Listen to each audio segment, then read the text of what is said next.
Bonjour mes bien-aimés, mes frères et sœurs dans le Seigneur. Et voilà, le carême est arrivé à grands pas.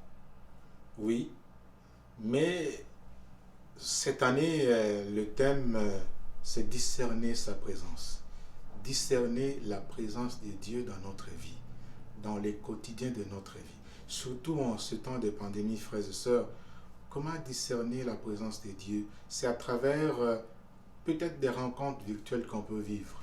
Des rencontres où on peut vivre avec 2 mètres de distance, mais c'est important de vivre ces rencontres-là. C'est parce que c'est à travers ces rencontres-là qu'on découvre la présence de Dieu. Vous vous souvenez, il y a de cela quelques temps, je vous ai parlé du temps de réconfort. Hein?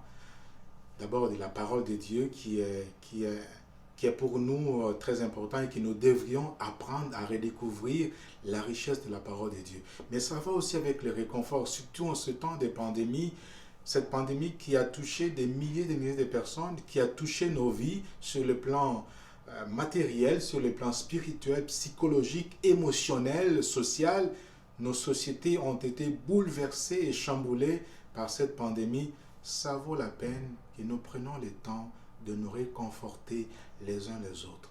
Nous ne passerons pas cette pandémie seuls si nous ne nous réconfortons pas les uns les autres. Voilà pourquoi Jésus nous lance un appel dans ce premier dimanche.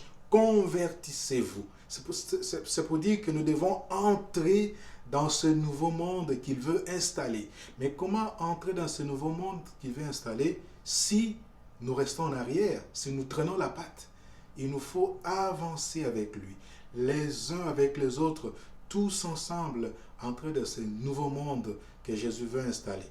Alors ce monde ne s'installera pas tout seul. Ce monde a besoin de nous pour s'installer. Comme on chante, si nous voulons que l'amour règne sur la terre, il faut d'abord qu'il règne en nos cœurs. Si cet amour règne en nos cœurs, nous serons capables de brûler l'humanité de ce feu de l'amour qui est dans notre cœur pour que l'humanité renaisse à la nouvelle vie, à ce nouveau monde dont nous propose Jésus. Alors ce temps de carême qui commence, c'est un temps pour nous de revoir notre vie. De revoir notre vie et de voir qu'est-ce qui en fait la valeur. Et je pense que la plus grosse valeur, la plus grande valeur que nous pouvons avoir, c'est de nous tourner vers Jésus-Christ. J'aime beaucoup une antienne du temps de carême de la liturgie des heures qui nous dit « Les yeux fixés sur Jésus-Christ, entrons dans le combat de Dieu. » Nous menons maintenant un combat contre un mal qui a comme inséré ses tentacules dans notre vie. Mais pour déraciner ce mal, nous devons travailler les uns les autres.